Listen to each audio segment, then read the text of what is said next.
ఏంటి పౌడర్ లాగా చూపిస్తుంది అసలు స్మూత్గా ఏంటి అనుకుంటున్నారా? సో అదేంటో అనేది చూడాలంటే వీడియోలోకి వెళ్ళిపోదాం. Hi guys, welcome back to our channel. So మీరు ఎలా ఉన్నారు? నేనైతే చాలా బాగున్నాను. మీరందరూ బాగున్నారని నేను అనుకుంటున్నాను. సో ఈరోజు ఏంటి అంటే బాబుకైతే సిర్లాక్ తయారు చేద్దాం అనేసి ఇంకా ప్రిపేర్ చేస్తున్నాను అనమాట. నార్మల్గా ప్యాకెట్స్ ఎన్ని కొన్నా అసలు 10 days కూడా రావట్లేదు, త్వరగా అయిపోతున్నాయి. అసలు అవి పెద్దగా ఇది కూడా ఉండవు కాబట్టి సో ఇంట్లో ఇంకా ప్రిపేర్ చేద్దాం అనేసి తీసుకున్నాను అనమాట. సో ఫస్ట్ పెద్ద గ్లాసు బియ్యం తీసుకున్నాను. తర్వాత ఇంకా దానికి హాఫ్ గ్లాస్లోని ఇప్పుడు మినప్పప్పు, శనగపప్పు, అలాగే పెసరపప్పు కొద్దిగా సగం తీసుకున్నాను. కందిపప్పు తీసుకున్నాను అనమాట. సో కందిపప్పు తీసుకొని పెసరపప్పు అయితే సగమే తీసుకున్నాను, ఎందుకంటే అది గ్యాస్ ఫామ్ అవుతుంది కాబట్టి. సో ఇంకా పలుకులు తీసుకున్నాను. నేను పలుకులు కూడా గ్లాస్ తోటే తీసుకున్నాను, హాఫ్ గ్లాస్ తోటే. సో ఇంక ఇవన్నీ ఎందుకంటే రైస్ అనేది ఎప్పుడు మనకు కొద్దిగా ఎక్కువ ఉండాలి, మిగిలినవన్నీ హాఫ్ క్వాంటిటీలో ఉండాలన్నమాట. ఇప్పుడు నెక్స్ట్ ఇంకా బాదం పప్పులు అయితే ఒక 15 అలా తీసుకున్నాను. సో ఒకటి బాగోలేదు, చూసుకొని వేసుకోవాలి మనం ఏమైనా పిల్లలకు కాబట్టి. సో ఇంకా నెక్స్ట్ జీడిపప్పు ఒక 20 అలా తీసుకున్నాను అనమాట. నేనైతే మధ్యలో జీడిపప్పు చూస్తే అసలు మనసు ఒప్పదు కదా, మీకు కూడా అంతేనా? కమెంట్ సెక్షన్లో కమెంట్ చేసేయండి. సో నాకైతే అస్సలు మనసు ఒప్పదు. సో ఇంకా నేనైతే ఇక తీసుకున్న ఐటమ్స్ ఇవి. సో వీటిని ముందుగా శుభ్రంగా ఒక 2-3 times వాష్ చేసుకోవాలన్నమాట. నీట్గా వాష్ చేసుకున్న తర్వాత అప్పుడు వీటిని ఎండబెట్టాలి. తర్వాత నెక్స్ట్ ప్రాసెస్ అవుతుంది అనమాట. సో మీరు కూడా ఇంట్లో ప్రిపేర్ చేస్తే ఒకవేళ ఏమేమి వేస్తారో నాకు కమెంట్ సెక్షన్లో కమెంట్ చేసేయండి. నెక్స్ట్ టైం నేను అవి వేయడానికి అయితే ట్రై చేస్తాను అనమాట. సో నేను చేసిన ప్రాసెస్ కరెక్టో కాదో కూడా నాకు కమెంట్ సెక్షన్లో కమెంట్ చేసేయండి.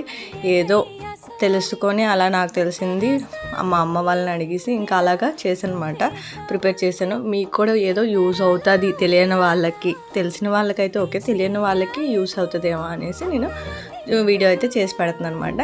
సో ఇంకా వాటిని వాష్ చేసి ఎండబెట్టాను. మధ్యాహ్నంకి అయితే ఎండిపోయమాట. నా వాతావరణం చూసి మీరు అసలు ఇదవకండి, ఎందుకంటే మా కిచెన్లో అసలు గాలి సరిగ్గా రాదు, ఇంకా చెమటలు పడుతూనే ఉంటాయి, ఇంకా అలాగే ఉంటుంది అనమాట.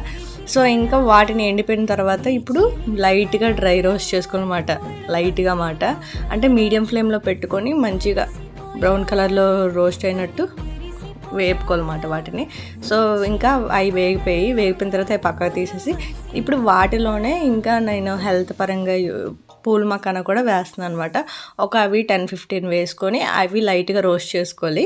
రోస్ట్ చేసుకున్న తర్వాత ఇంకా మొత్తం అన్నీ కలిపి కొంచెం చల్లారిన తర్వాత మిక్సీ అయితే పట్టేసుకోవాలన్నమాట. అప్పుడు మనకైతే పౌడర్ అయితే రెడీ అయిపోతుంది సిర్లాకు.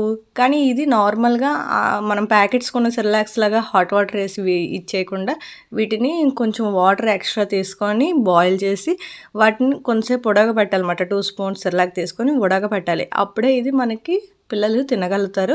సో ఎందుకంటే మనం పప్పులన్నీ తీసుకుంటున్నాం కదా పచ్చిగా, అవి ఉడకాలన్నమాట. ఉడికితేనే అప్పుడు టేస్ట్ కూడా బాగుంటుంది. సో ఇంకా మిక్సీ అయితే పెట్టేస్తున్నాను అనమాట. సో నా వీడియోస్ కూడా చూడండి ప్లీజ్. నా వీడియోస్ నచ్చితే ప్లీజ్ లైక్ చేయండి, షేర్ చేయండి, అలాగే సపోర్ట్ చేయండి, సబ్స్క్రైబ్ చేసుకోవడం మర్చిపోకండి. సో మీ సపోర్ట్ తోటి నేను ఇంకా వీడియోస్ చేయడానికి నాకైతే హుషారు వస్తుంది.